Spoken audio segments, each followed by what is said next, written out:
अगर मोदी सरकार तीसरी बार सत्ता में आई तो लोकतंत्र और संविधान खतरे में पड़ जाएगा।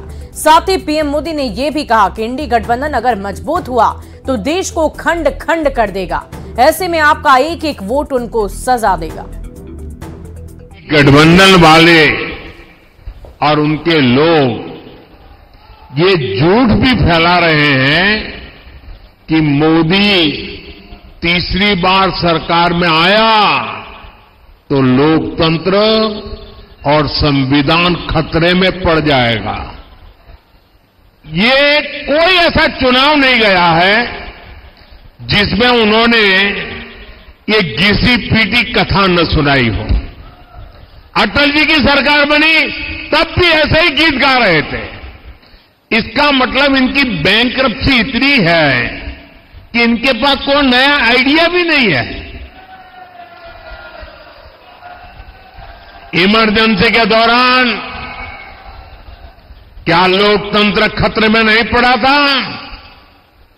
पूरब से पश्चिम तक, उत्तर से दक्षिण तक अगर इन लोगों के परिवार का सरकार का एक प्रकार से कब्जा था, चारों तरफ वही नजर आ रहे थे, क्या उस समय लोकतंत्र खतरे में नहीं पड़ता था?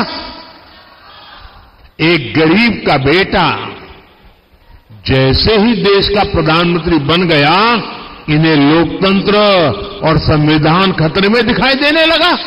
ये इंडी गठबंधन वाले पूरी ताकत से देश के लोगों को बांटने में जुटे हैं।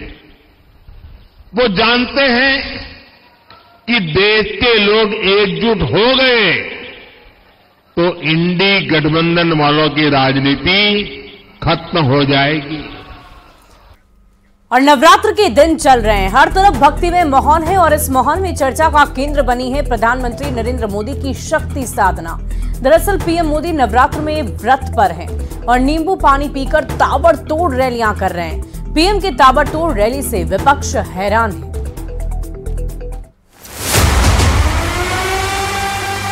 लोकसभा चुनाव के लिए प्रचार चरम पर है। सभी दलों ने प्रचार में पूरी ताकत झोंक दी है, लेकिन लोकसभा चुनाव में सबसे बड़ा गेम चेंजर अगर कोई है तो वो है प्रधानमंत्री नरेंद्र मोदी, जो बिना थके बिना रुके चुनाव प्रचार में जुटे हैं।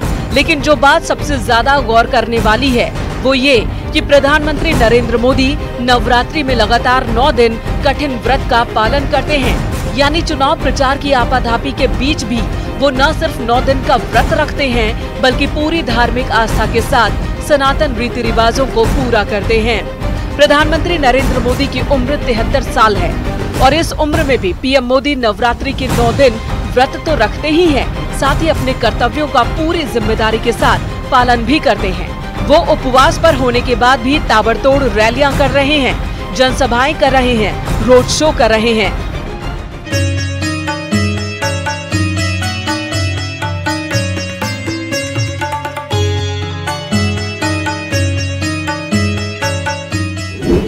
नवरात्रि का पहला दिन मंगलवार को नवरात्रि व्रत का प्रथम दिन था।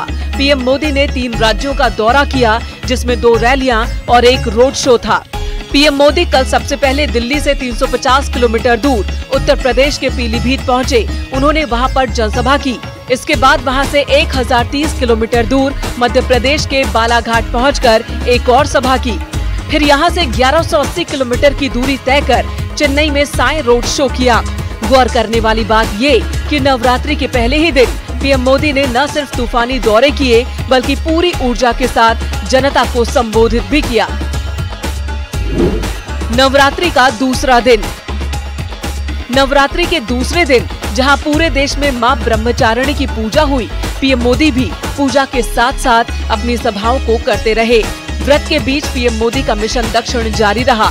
उन्होंने वेल्लोर में जनसभा को संबोधित किया, फिर चंद घंटे बाद मेट्टुपलायम में जनसभा की और उसके बाद शाम को यहां से 1191 किलोमीटर की दूरी तय कर देश के पश्चिमी हिस्से महाराष्ट्र के रामटेक में तीसरी रैली की। नवरात्रि का तीसरा दिन 11 अप्रैल को पीएम मोदी उत्तराखंड पहुंचेंगे। यहाँ उनकी 12 बजे ऋषिकेश में रैली होगी। इसके बाद 3:30 बजे राजस्थान पहुँचेंगे। यहाँ वो करौली धौलपुर में रैली को संबोधित करेंगे। नवरात्रि का चौथा दिन 12 अप्रैल को पीएम मोदी राजस्थान के दौरे पर रहेंगे। यहाँ वो दौसा और बाड़मेर सीट पर प्रचार करेंगे और सभाओं को संबोधित करेंगे। पार्टी सूत्रों की माने तो 13 अप्रैल से लेकर नवरात्रि के आखिरी दिन यानी कि रामनवमी 17 अप्रैल तक प्रधानमंत्री मोदी हर दिन 3 जनसभाओं को संबोधित करेंगे और रोड शो करेंगे। इसी के साथ पीएम मोदी पार्टी के मैनिफेस्टो रिलीज कार्यक्रम में भी खुद मौजूद रहेंगे। यानी व्रत का पीएम मोदी के कार्यक्रम पर कोई असर या बदलाव नहीं होगा। 2019 में भी पीएम मोदी ने नवरात्रि के दौरान रिकॉर्ड बनाया था। 2019 के लोकसभा चुनाव में पीएम मोदी ने 9 दिन के व्रत के दौरान 13 राज्यों में जनसभाओं को संबोधित किया। तकरीबन 22,000 किलोमीटर की दूरी तय की। उन्होंने 23 रैलियां और रोड शो किए थे। 2019 में नवरात्रि 6 अप्रैल से शुरू होकर 14 अप्रैल तक थी। गौर करने वाली बात ये भी है कि पीएम मोदी चैत्र नवरात्रि और शारदीय नवरात्रि दोनों पर व्रत रखते हैं और पूरे रीति रिवाज के साथ नियमों का पालन करते हैं। पिछले 50 वर्षों से तकरीबन प्रधानमंत्री नरेंद्र मोदी हर बार साल में दोनों ही नवरात्रों में 9 दिन का व्रत रखते हैं और इस व्रत में वो तमाम नियमों का कड़ाई से पालन करते हैं। आपको बता दें कि साल 2014 में प्रधानमंत्री बनने के बाद सितंबर के महीने में प्रधानमंत्री अमेरिका भी गए थे और इस दौरान उन्होंने अपने नवरात्र के व्रतों का कड़ाई से पालन किया था और पालन सिर्फ नींबू पानी पीकर वहां 3 दिन अमेरिका का दौरा किया था। इसको लेकर तमाम अमेरिकी मीडिया भी उत्साहित दिखी और वो आश्चर्यचकित हो गए कि प्रधानमंत्री पूरे दिन को सामान्य तरीके से व्रत रखते हुए तमाम नियमों का पालन करते हुए रहते हैं, उसके बावजूद भी प्रधानमंत्री के अंदर उतनी ही एनर्जी दिखाई देती है। पीएम मोदी के लिए नवरात्रि का पर्व है खास। वो बीते 50 सालों से लगातार इन व्रतों को रखते आए हैं और दुनिया के किसी भी कोने में हो नवरात्रि के सभी व्रत रखते हैं। तो प्रधानमंत्री नरेंद्र मोदी पूरे 9 दिन तक अब सिर्फ नींबू पानी पीकर व्रत रखते हैं। इस दौरान अपना डेली का रूटीन है उसका पालन करते हैं। तकरीबन 50 साल से ज्यादा का समय हो गया है जब से लेकर आज तक अपनी जो पूरी का डेली का रूटीन है उसका पालन करते हुए प्रधानमंत्री नरेंद्र मोदी नवरात्रि का व्रत रखते हुए हैं। अब जब चुनाव का समय चल रहा है और फिर से एक बार 9 तारीख से नवरात्रि शुरू हो गई है तो प्रधानमंत्री पूरे दिन में 3 से 4 अपने सार्वजनिक कार्यक्रम, रैली और रोड शो कर रहे हैं। उसके बावजूद भी नवरात्रि का व्रत रखते हुए वो अपना जो डेली का शेड्यूल है उसका कड़ाई से पालन कर रहे हैं। उपवास के दिनों में पीएम मोदी सिर्फ एक फल खाते हैं और नींबू पानी पीते हैं। इसके अलावा वे 9 दिन अनाज नहीं खाते। बावजूद इसके उनकी एनर्जी लेवल में कोई कमी नहीं आती। देखिए उनके शब्दों में मानो ऊर्जा झलक रही है। नवरात्रि में पीएम मोदी का व्रत रखते हुए ये अथक परिश्रम उन्हें कर्म योगी बना देता है।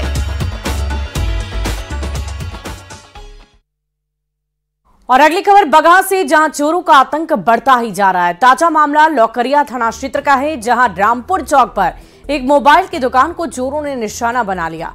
दुकान से 20 लाख से अधिक का मोबाइल लेकर चोर फरार हो गए। पूरी घटना सीसीटीवी कैमरे में कैद हो गई है।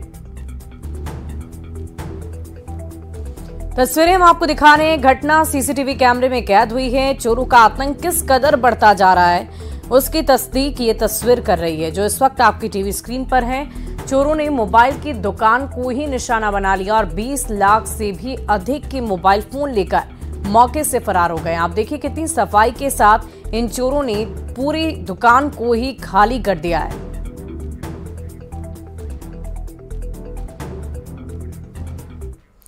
और रुकते हैं एक छोटे से अंतराल के लिए, खबरों का सिलसिला जारी है।